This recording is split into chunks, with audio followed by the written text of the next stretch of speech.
আসসালামু আলাইকুম। আমার ৩ টা দেশের প্রতি খুব রিজার্ভেশনস আছে। একটা ইসরায়েল, আরেকটা ভারত, আরেকটা মার্কিন যুক্তরাষ্ট্র। এরা যেদিকে যায় আমি মনে করি বাংলাদেশ সহ যেকোনো সভ্য দেশ বা জাতি তাদেরকে এড়িয়ে যাবে, তাদের বিপরীত দিকে যাবে। সেজন্যই আমি মক্কা চুক্তির সম্বন্ধে আমার একটু রিজার্ভেশনস ছিল, এখনো আছে। বাংলাদেশ জয়েন করবে কিনা এটা নিয়ে একটু দ্বিধায় ছিলাম। কেননা ডোনাল্ড ট্রাম্প এই মক্কা চুক্তির পেছনে রয়েছেন, তিনি সমর্থন করেছেন। তাই আমি মনে করেছি ডোনাল্ড ট্রাম্প যেটাকে ভালো বলবে আমাদের সেদিকে যাওয়া উচিত নয়। তবে ট্রাম্পের পলিসিতে, ইসরায়েল পন্থী পলিসিতে একটু পরিবর্তন এসছে। যে কতগুলো রিপোর্ট আসছে প্রাইভেট, কনফিডেন্সিয়াল এবং নট সো কনফিডেন্সিয়াল, যে ট্রাম্প আর ইসরায়েলকে ব্ল্যাঙ্ক চেক দিচ্ছেন না। নেতানিয়াহুকে বলে দিয়েছেন যে স্টিয়ারিং হুইল থাকবে আমেরিকার হাতে, আমেরিকা ইসরায়েলকে চালাবে, ইসরায়েল আমেরিকাকে চালাবে না। এটা আমি পছন্দ করি না। ওই অ্যানালিস্ট বলেছেন যে সামনাসামনি যদিও ট্রাম্প এবং নেতানিয়াহু ক্যামেরার সামনে হাসছেন, ছবি তুলছেন, তবে ভেতরে ভেতরে এই ইরানের সঙ্গে যুদ্ধের সময় ট্রাম্প বুঝে গেছেন যে নেতানিয়াহু চায় তার ব্যক্তিগত স্বার্থ উদ্ধার করতে আমেরিকার ঘাড়ে কাঁঠাল ভেঙে। সুতরাং মার্কিন যুক্তরাষ্ট্রের যদি ইসরায়েলের প্রতি রিজার্ভেশন থাকে তাহলে আমি মনে করব এটা একটা ভালো ডেভেলপমেন্ট। আর ভারত যেহেতু এই মক্কা চুক্তির বিরোধিতা করছে, যদিও ভারতের পররাষ্ট্র মন্ত্রণালয়ের রণধীর জয়সওয়াল তিনি প্রত্যক্ষভাবে মদিনা চুক্তির বিরোধিতা করেন নাই, তবে তিনি বলেছেন we are closely monitoring the developments of West Asia. পশ্চিম এশিয়ায় কি হচ্ছে সেই ডেভেলপমেন্ট গুলো আমরা খুব ক্লোজলি অবজার্ভ করছি, পর্যবেক্ষণ করছি। এদিকে বাংলাদেশের পররাষ্ট্র মন্ত্রণালয় থেকে বলা হলো যে বাংলাদেশ ভারত বিরোধী কোনো চুক্তিতে যাচ্ছে না, বাংলাদেশ তার নিজের স্বার্থের জন্য মক্কা চুক্তিতে যাচ্ছে।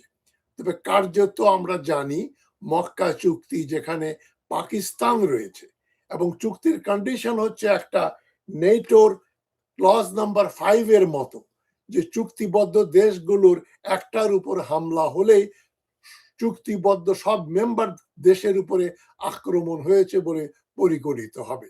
তার মানে ভারত যদি পাকিস্তানের উপর আক্রমণ করে তাহলে তুরস্ক, সৌদি আরবিয়া, বাংলাদেশ সহ যারা যারা এই চুক্তির স্বাক্ষরদাতা তারাও এই যুদ্ধে বাংলাদেশের ভারতের বিরুদ্ধে যাবে। পাকিস্তানকে রক্ষা করার জন্য তাদের একটা দায়িত্ব হবে।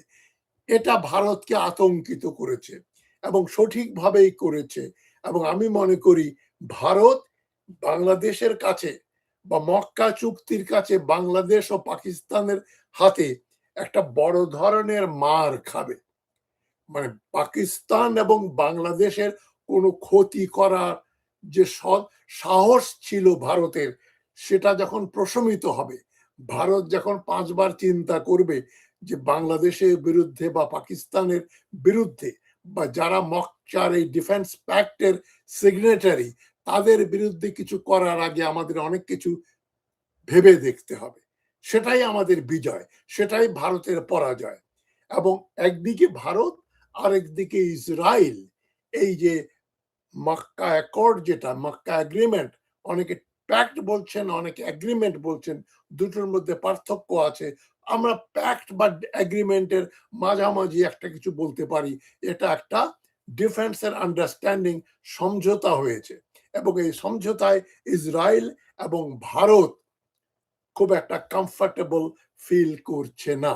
এবং আরেকটা খবর দেখলাম, ইরানকে আমন্ত্রণ করা হয়েছে এই চুক্তিতে জয়েন করার জন্য। ইরান যদি মক্কা এগ্রিমেন্টে চুক্তি করে সৌদি আরবের সঙ্গে ইরানের যতই মতবিরোধ থাকুক না কেন, তাহলে এই মক্কা চুক্তিকে সমর্থন না করার কোনো কারণ থাকতে পারে না। তুরস্ক যদিও ইসরায়েলের সঙ্গে তার ডিপ্লোম্যাটিক সম্পর্ক আছে, তবে তুরস্ক এই লাগাতার ভাবে এখন কদিন যাবৎ ইসরায়েলের সঙ্গে একটা যুদ্ধাবস্থায় রয়েছে। ইসরায়েল সিরিয়াতে যেখানে তুরস্কের ঘাঁটি আছে সেখানে তা হামলা করেছে, প্রচন্ড রকম হামলা করে ঘাঁটিটার ক্ষতি সাধন করেছে, এবং তুরস্ক এখন ইসরায়েলের বন্ধু রাষ্ট্রের ভিতরে অন্তর্ভুক্ত নয়। আরেকটা ডেভেলপমেন্ট লক্ষ্য করবেন, ইরানের প্রফেসর মোহাম্মদ বারান্ডি, যিনি ইরানের নিউক্লিয়ার ডিলের সদস্য ছিলেন, তিনি পর্যন্ত বলেছেন একটা ইন্টারভিউতে, যে একটা টুইট করে বলেছেন যে যদি তুরস্কের উপর আক্রমণ হয় তাহলে ইরান তার পাশে এসে দাঁড়াবে। তার মানে এক কথায় বোঝা যায় ইরান, তুরস্ক, পাকিস্তান এবং যদি বাংলাদেশ যোগ দেয়, সিরিয়া যোগ দেয়, তাহলে সিরিয়া, বাংলাদেশ, পাকিস্তান এবং মিশর এবং তুরস্ক, সৌদি আরব এরা একটা জোটের সদস্য হবে। সৌদি আরবের প্রতি ইরানের যে অনাস্থা রয়েছে, অবিশ্বাস রয়েছে, তার একটা প্রমাণ আমরা দেখতে পাচ্ছি এই চুক্তি সাইন হওয়ার আগের থেকেই, এবং চুক্তি সাইন হওয়ার পরে বেশি করে ইরানের যে প্রক্সি হুথি গেরিলারা সৌদি আরবের জাহাজের উপরে, সৌদি আরবের তেলের ডিপোর উপরে মিসাইল এবং ড্রোন হামলা করছে। তার মানে এটাই ইঙ্গিত করে যে সৌদি আরব, তুমি যে মক্কা চুক্তি স্বাক্ষর করেছো এই জন্য কিন্তু আমরা খুশি নই। তবে ডিপ্লোম্যাসিতে, ফরেন রিলেশনে কোনো কিছু পার্মানেন্ট না, চিরস্থায়ী না। আজ যারা একটা চুক্তির বা একটা অর্গানাইজেশনের পক্ষে, তারা পরদিন সেখান থেকে বেরিয়ে যেতে পারে। যারা একসময় বেরিয়ে গিয়েছিল তারা পুনরায় যোগদান করতে পারে। এখন বাংলাদেশের জন্য কমপক্ষে 3টা জিনিস বাংলাদেশকে মনে রাখতে হয়। একটা হচ্ছে তার ন্যাশনাল সিকিউরিটি। এটা আমরা জেনে গেছি, ভারত আমাদের প্রধান বা একমাত্র শত্রু দেশ বা প্রধান শত্রু দেশ। ভারতের কার্যকলাপ 1971 সাল থেকেই বাংলাদেশকে কলোনাইজ করে রাখা, বাংলাদেশকে একটা উপনিবেশ করে রাখার যে পরিকল্পনা ভারতের ছিল, এখনো আছে, ভবিষ্যতে থাকবে। সেজন্য ভারত আমাদের প্রধান শত্রু রাষ্ট্র। সেজন্য আমাদের উপরে আক্রমণ আসতে পারে যে দেশ থেকে সর্বপ্রথম, সেটা হচ্ছে দিল্লি, ভারতবর্ষ থেকে। আর বাংলাদেশের জন্য ভারত একটা এক্সিস্টেন্সিয়াল থ্রেট। এবং আমি খুব খুশি যে তারেক রহমানের সরকার ভারতকে ভালোভাবে ট্যাকেল করছে। যদিও আমরা বিভিন্ন ইউটিউবারের মাধ্যমে কতগুলো আজগুবি খবর শুনেছিলাম, তারেক রহমান ভারতের কাছে মুচলেকা দিয়ে বাংলাদেশে এসছেন। এটা যে সর্বৈব মিথ্যা কথা সেটা প্রমাণিত হচ্ছে তারেক রহমান দিল্লিতে এই যে বিমস্টেকের সভায় যাওয়ার জন্য যেতে অস্বীকার করেছেন। ভারত তোলপাড় হয়ে গেছে। ভারতের পররাষ্ট্র মন্ত্রণালয় এবং সাবেক কূটনীতিকরা নানান রকম আজে বাজে মন্তব্য করছেন বাংলাদেশ সম্পর্কে। ভারত আমাদের নিন্দা করলেই মনে করব আমরা যে বাংলাদেশ, আমরা সঠিক পথে আছি। সুতরাং ভারত বাংলাদেশের নিন্দা করে, ওটাই আমাদের ভিক্টরি। ভারত যদি আমাদের ভালো বলে, ওটা আমাদের পরাজয়। বাংলাদেশের পররাষ্ট্রমন্ত্রী যদি বলে ভারতের সঙ্গে আমাদের স্বামী স্ত্রীর সম্পর্ক, আলা আব্দুল, আমাদের হাসিনার যিনি পররাষ্ট্রমন্ত্রী ছিলেন, তিনি বলেছিলেন স্বামী স্ত্রীর সম্পর্ক, ওটা বলা মানেই একটা গন্ডগোল, ভারতের দালালি করা। এবং আরেকটা হচ্ছে economic factor, geopolitical and economic factor এবং ইমিডিয়েট এক্সিস্টেন্সিয়াল থ্রেট। জিওপলিটিক্যালের ব্যাপারে এক্সিস্টেন্সিয়াল থ্রেট থাকে না, কিন্তু বাংলাদেশের ব্যাপারে ভারত থেকে আমাদের উপর এক্সিস্টেন্সিয়াল থ্রেট রয়েছে। তারা আমাদের রংপুর বিভাগ কেটে নিতে চায়, তারা চট্টগ্রাম নিতে চায়, খুলনা নিতে চায়, মানে এক এক সময় এক এক এলাকা তারা দখল করতে চায় এবং তারা হাসিনার মতো বাংলাদেশ বিরোধী একটা শক্তিকে ভারতে আশ্রয় দিয়ে রেখেছে। হাসিনার মন্ত্রী পরিষদ বৃন্দ, ৩ জন ৪ জন জেনারেল, অনেকগুলো বিদ্রোহী পুলিশ অফিসার ভারতের শেল্টার পেয়েছে। সুতরাং ভারত আমাদের জন্য একটা এক্সিস্টেন্সিয়াল থ্রেট। এই থ্রেট থেকে যদি পাকিস্তান, সৌদি আরব, তুরস্ক, ইরান, সিরিয়া, ইজিপ্ট এদের মাধ্যমে একটা আন্ডারস্ট্যান্ডিং আসা যায়, একটা চুক্তিতে আসা যায়, তাহলে সেটা বাংলাদেশের জন্য ক্ষতিকর কিছু নয়। সুতরাং এই কন্ডিশন গুলো যদি ফুলফিল হয়, আমি এই চুক্তির পক্ষে, বাংলাদেশ এই চুক্তিতে যাক সেটা আমি চাইব। তবে ইরানকে রাগিয়ে এবং মার্কিন যুক্তরাষ্ট্রকে খুশি করে যদি চুক্তি পথ চলে, তাহলে তার বিরোধিতা করতেই হবে। আর ভারত যখন বলছে এটা খারাপ, ভারত ভয় পায়, সেজন্য এটা আমাদের জন্য একটা বোনাস। এখন যেটা আমি বললাম, মার্কিন যুক্তরাষ্ট্রের ডোনাল্ড ট্রাম্প বলছেন ইসরায়েলকে আমরা আর ব্ল্যাঙ্ক চেক দেব না। এটা যদি উনি মিন করে থাকেন, তাহলে ডোনাল্ড ট্রাম্পের এই মক্কা অ্যাকর্ড সমর্থন করা কে আমি একটা মারাত্মক ভয়ের, কোন আতঙ্কের বিষয় হিসাবে দেখব না। কিন্তু বাংলাদেশ সিকিউরিটি চ্যালেঞ্জে ভুগছে, বাংলাদেশ এক্সিস্টেন্সিয়াল থ্রেটে ভুগছে। আর সবচাইতে যে একটা গুরুত্বপূর্ণ ব্যাপার হচ্ছে, সৌদি আরবে ৩৫ লক্ষ বাংলাদেশি ভাই বোন চাকরি করেন, তারা রেমিটেন্স পাঠান, সেই রেমিটেন্সের উপরে বাংলাদেশের অর্থনীতি টিকে আছে। সুতরাং বাংলাদেশকে বেঁচে থাকতে হলে, এত বড় একটা সংখ্যাগরিষ্ঠ, এত বড় একটা পপুলাস দেশ, এত বেশি জনসংখ্যা, সুতরাং আমাদেরকে মার্কেট তৈরি করতে হবে, র ম্যাটেরিয়াল বা মানে গুডস, ম্যানুফ্যাকচার গুডস এক্সপোর্ট করতে হবে।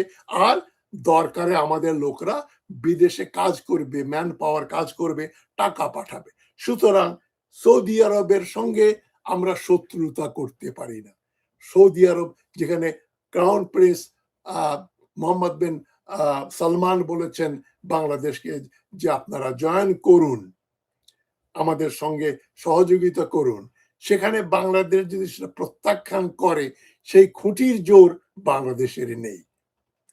কারণ ৩৫ লক্ষ ওয়ার্কারকে যদি খোদা না খাস্তা কোনো কারণে সৌদি আরব ফেরত পাঠিয়ে দেয়, তাহলে বাংলাদেশের জন্য এটা একটা বিরাট দুঃসংবাদ হয়ে দাঁড়াবে। আমরা অ্যাফোর্ড করতে পারি না।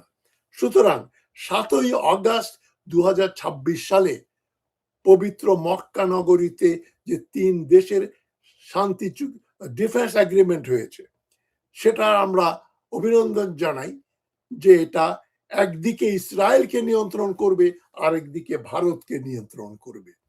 ইসরায়েলের সঙ্গে এখন তুরস্কের সম্পর্ক খারাপ, সেটা একটা ভালো লক্ষণ। আর ভারতের সঙ্গে পাকিস্তানের সম্পর্ক খারাপ, বাংলাদেশেরও সম্পর্ক ভালো নয়। সুতরাং যেটাতে ইসরায়েল এবং ভারত অসুবিধায় পড়ে, সে চুক্তিতে বাংলাদেশের অবশ্যই সাইন করা উচিত, এবং বিশেষ করে অর্থনৈতিক ব্যাপারটা আমাদের দেখতে হবে।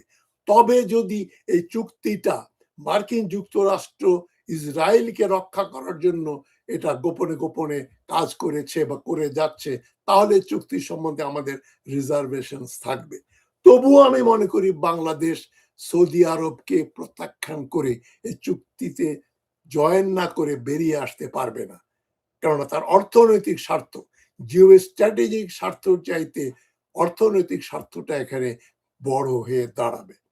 কম্প্রোমাইজ করতেই হবে বাংলাদেশকে। তো মক্কা যৌথ প্রতিরক্ষা চুক্তি, ওদের মূল কথা হচ্ছে ৩ দেশের যে কোনো একটিতে সশস্ত্র আক্রমণ হলে সেটিকে ৩ দেশের উপর আক্রমণ বলে গণ্য করা হবে। এই জন্য অনেকে মনে করছেন এটা ইসলামিক নেটো। তবে নেটোর ৫ নম্বর ক্লজ অনুযায়ী একটা দেশের উপর আক্রমণ হলেই অন্য সবগুলো দেশ এসে সামরিকভাবে সাহায্য করবে, তা কিন্তু হচ্ছে না, হয় না। যেমন ইরান মধ্যপ্রাচ্যে মার্কিন যুক্তরাষ্ট্রের 10-12টা বা তার বেশি ঘাঁটি বেস প্রায় সম্পূর্ণ ধ্বংস করে দিয়েছে। এবং Donald Trump European Union NATO মেম্বারদের বলেছেন, তোমরা ইরানের বিরুদ্ধে যুদ্ধ ঘোষণা করছো না কেন? নেটোর 5 নম্বর ক্লজ একটা সাব ক্লজ আছে, ওই ওই ওই দেশগুলো, সভরেন দেশগুলো, সার্বভৌমত্ব দেশগুলো যারা নেটোর মেম্বার, তারা বিচার বিবেচনা করে কি কি করা যায় সেটা করবে। আর আক্রমণটা যদি মেম্বার দেশের উপরে না হয়, তার কোনো ঘাঁটি বা বেইজের উপর হয়, তাহলে যে তারা সঙ্গে সঙ্গে ওই দেশের পক্ষে যুদ্ধে জয়েন করবে এমনটি নয়। আমেরিকার মেইনল্যান্ডের উপর কোনো হামলা হয়নি, হাওয়াইয়ের উপর হামলা হয় নাই, নিউ ইয়র্কের উপর হয় নাই। এটা হয়েছে বাহরাইনে, কুয়েতে, কাতারে, সৌদি আরবে এবং জর্ডানে, যেখানে মার্কিন ঘাঁটি রয়েছে। সুতরাং নেটো মেম্বাররা এই জন্য এটাকে মার্কিন যুক্তরাষ্ট্রের উপর প্রত্যক্ষভাবে আক্রমণ হয়েছে সেটা মনে করে না। সুতরাং ইসলামিক নেটো বলে যেটাকে বিক্রি করা হচ্ছে, এইটা পুরোপুরি কাজে আসবে আমাদের, এ ধরনের বিশ্বাস করার কোনো মানে হয় না। ভারত যদি পাকিস্তানকে আক্রমণ করে, তাহলে তুরস্ক, সৌদি আরব, বাংলাদেশ এবং যারা যারা সিগনেটারি থাকবে সবাই ভারতের বিরুদ্ধে যুদ্ধ ঘোষণা করবে। এটা বিতর্কিত, করতেও পারে, নাও করতে পারে। কেউ যেচে যুদ্ধ করে হেরে যাবে, ক্ষতিগ্রস্ত হবে, সেটা কেউ করবে না। তবে আমাদের জন্য সাইকোলজিক্যাল একটা ব্যারিয়ার যেটা আছে, ভারত আমাদেরকে মানে কুক্ষিগত করবে, দখল করে ফেলবে, সেই ভয়টা অনেকটা প্রশমিত হবে। আমি বারবার বলেছি যে যারা, বিশেষ করে কিছু ইউটিউবার যারা অপপ্রচার চালাচ্ছেন যে ভারত রংপুর বিভাগ কেটে দেবে চিকেন নেক রক্ষা করার জন্য, এটা যে কোনোদিনও সম্ভবপর হবে না। বাংলাদেশ এই মক্কা চুক্তিতে স্বাক্ষর করুক আর না করুক, ভারতের পক্ষে বাংলাদেশকে যুদ্ধ করে পদানত করা, আমাদের জায়গা দখল করে নেয়া মিলিটারিলি কোনোদিনও সম্ভবপর হবে না। ভারত এত শক্তিধর নয়, বাংলাদেশ এত দুর্বল নয়। এখন প্রশ্ন উঠছে, বাংলাদেশ কি এই চুক্তিতে যোগ দেবে? বর্তমান সরকারের পক্ষ থেকে ইতিবাচক মনোভাব দেখানো হয়েছে এবং জাতীয় স্বার্থ দেখে সিদ্ধান্ত নেওয়া হবে বলে বলা হয়েছে। আমি সরকারের প্রতি আস্থাবান। সরকার তারেক রহমানের ভারত যাওয়ার ব্যাপারে যে ডিটারমিন্ড অ্যাকশন, ডিটারমিনেশন, আমরা যাব না, শেখ হাসিনাকে এবং তার সহযোগীদের ফেরত না দেওয়া পর্যন্ত ভারতে যাব না, এরকম একটা দুঃসাহস বাংলাদেশ সরকার আজ পর্যন্ত দেখাতে পারেনি। আমি মনে করি বিএনপি সরকার, তারেক রহমানের সরকার এই কাজটা করতে পারবেন।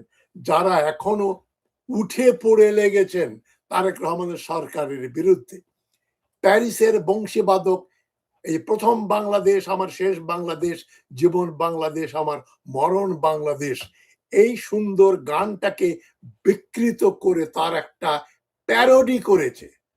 প্যারোডির কথাগুলো কি? আমার বাবার বাংলাদেশ, আমার ছেলের বাংলাদেশ বা সন্তানের বাংলাদেশ, আমার মায়ের বাংলাদেশ, এই কথা বলছে প্যারিস নিবাসী সেই ইউটিউবার। বিষোদ্গার করছে বিএনপি সরকারের সাহসী পররাষ্ট্র নীতির জন্য। আর তো কোনো কারণ নেই।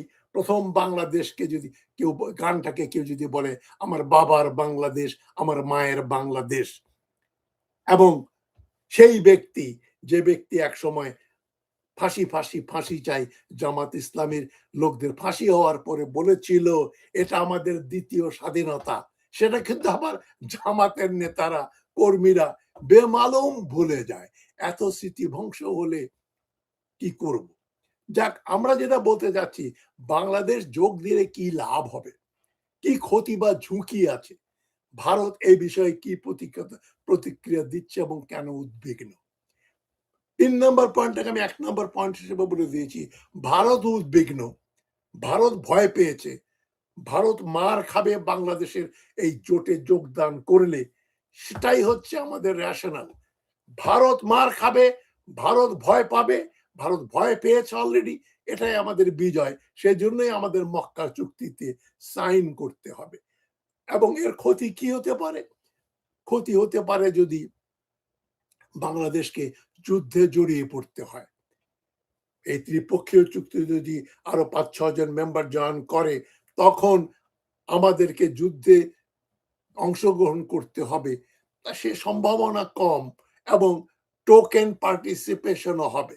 ইসরায়েলের বিরুদ্ধে যদি তুরস্কের যুদ্ধ সত্যি সত্যি লেগে যায়, তাহলে পাকিস্তান, সৌদি আরব বাধ্য হবে তুরস্ককে সাহায্য করতে। বাংলাদেশ সদস্য হলে হয়তো তারা ছোটখাটো তাদের সাধ্য অনুযায়ী সাহায্য করবে। এই মরাল বুস্টার, ডিপ্লোম্যাটিক সাপোর্ট থাকাটাই অনেক বড় ব্যাপার, যে আমার সঙ্গে এরা রয়েছে। এবং ক্ষতি হতে পারে যদি, আমি আগে যেটা বলেছিলাম, যেটা যদি মার্কিন যুক্তরাষ্ট্রের কোনো ষড়যন্ত্র হয়। আদারওয়াইজ আমাদের প্রতিরক্ষা সক্ষমতা বৃদ্ধি পাবে। আমরা তুরস্কের কাছ থেকে আধুনিক ড্রোন, বিমান, নৌ প্রযুক্তি, পাকিস্তানের সামরিক অভিজ্ঞতা থেকে পাকিস্তানের তৈরি সামরিক সরঞ্জাম, এগুলো আমরা সস্তায় কিনতে পারবো, প্রশিক্ষণ পাবো, আমাদের যৌথ মহড়ার সুযোগ বৃদ্ধি পাবে। সুতরাং এটা আমাদের জন্য লাভজনক। সৌদি আরব থেকে রেমিটেন্স আসতে থাকবে এবং সৌদি আরব বাংলাদেশের প্রতি একটা ফেভারেবল দৃষ্টিতে বাংলাদেশকে দেখবে, কেননা বাংলাদেশ মক্কা চুক্তির একটা সিগনেটারি এবং সৌদি সমর্থন আমাদের ভীষণ রকম ভাবে জরুরি। যদি আমি সৌদি আরবের এই যে ডুপ্লিসিটি, তারা ইরানের বিরুদ্ধেও কাজ করেছে, পরোক্ষভাবে ইসরায়েলকে সমর্থন করেছে, রাজতন্ত্রগুলোকে তো সমর্থন করে, কিন্তু সৌদি আরবের শিক্ষা হয়েছে ইরানের হাতে। সৌদি আরব তার ফরেন পলিসি বদলাতে বাধ্য হবে।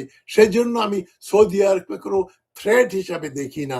এবং সৌদি আরবে যদি বাংলাদেশি ৩৫ লক্ষ ওয়ার্কার এই চুক্তিতে জয়েন করার বিনিময়ে ভালো ট্রিটমেন্ট পায়, ভবিষ্যতে তারা আমাদের আরো ওয়ার্কার ইম্পোর্ট করে ওখানে নিয়ে যায়, তাহলে আমাদের জন্য এটা একটা ভালো সংবাদ বলে আমি মনে করি।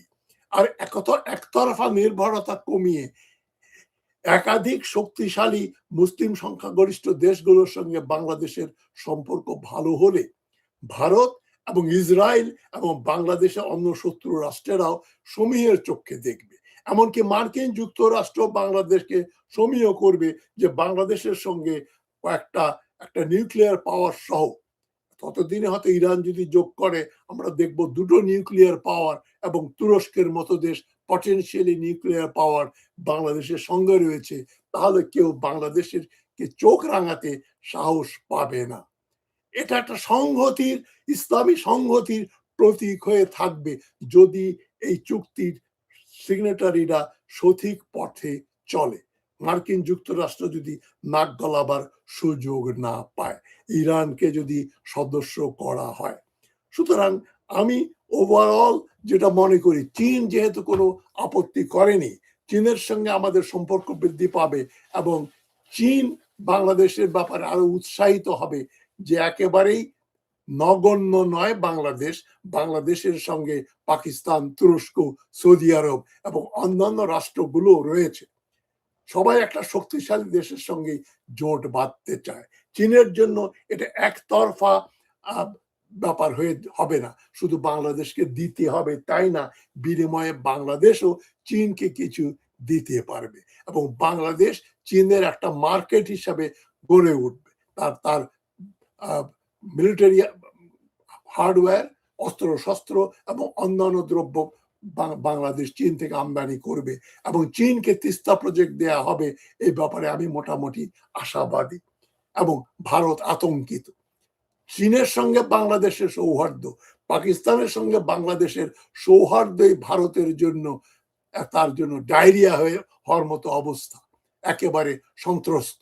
এখন তার সঙ্গে যদি তুরস্ক এবং সৌদি আরব এবং মিশর যোগ দেয়, ইরান যোগ দেয়, তাহলে ভারত আর কোনোদিনও বাংলাদেশের বিরুদ্ধে চোখ রাঙাতে সাহস পাবে না, এবং পাকিস্তান এবং বাংলাদেশ হবে ভারতের জন্য দুটো ট্যাবু স্টেট। এদের বিরুদ্ধে কিছু বলা যাবে না, কিছু করার সাহস তো তারা পাবেই না।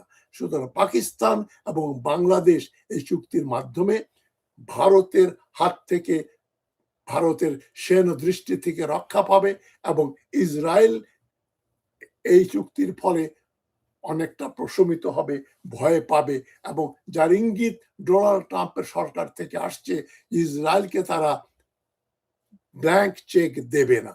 এই ডেভেলপমেন্ট গুলো যদি সবগুলো একসঙ্গে ঘটে, একটার পর একটা ঘটে, তাহলে বাংলাদেশের জন্য এই মক্কা চুক্তিতে সাইন করা কোনো প্রতিবন্ধকতা আছে বলে আমি মনে করি না। শেষ কথা, এই চুক্তি যদি ডোনাল্ড ট্রাম্পের পক্ষে, ইসরায়েলের পক্ষে না হয়ে থাকে, তাহলে বাংলাদেশের অবশ্যই যোগদান করা উচিত। তবে শেষ কথা হচ্ছে, সৌদি আরব যদি এই চুক্তির জয়েন করতে বাংলাদেশকে বলে, তাহলে বাংলাদেশের অর্থনৈতিক স্বার্থটাই এখানে বড় হয়ে উঠবে। এই ৩৫ লক্ষ ওয়ার্কার যেন সৌদি আরবে কাজ করতে পারেন, সে কন্ডিশন ফুলফিল করার জন্য হলেও বাংলাদেশকে এই চুক্তিতে সাইন করতে হবে। ইসলামী উম্মাহ কতদূর শক্তিশালী হবে সেটা এখনো সময় আমাদের বলে দেবে। এই কথাগুলো বলে আজকে বিদায় নিচ্ছি। ভালো থাকবেন সবাই। আসসালামু আলাইকুম।